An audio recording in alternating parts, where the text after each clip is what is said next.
शाहकोट में अगवा बराए तवान और कत्ल में मुलव्वस मुलजमान 24 घंटे में गिरफ्तार।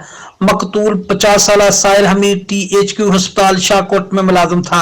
शाहकोट पुलिस ने अगवा बराए तवान और कत्ल में मुलव्वस मुलजमान को 24 घंटों में गिरफ्तार कर लिया।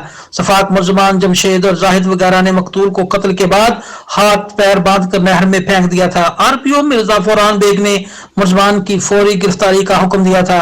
मुलजमान को पेशावराना महारत और तकनीकी सलाहियतों की मदद से गिरफ्तार किया गया। RPO शेखपुरा मिर्जा फरहान बेग ने पुलिस की बरवक्त कार्रवाई को सराहा है।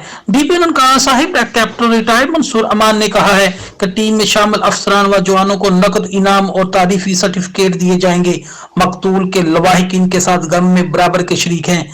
दिल खराश वाकये में मुलव्वस मुलजमान को कैफरे किरदार तक पहुंचाएंगे।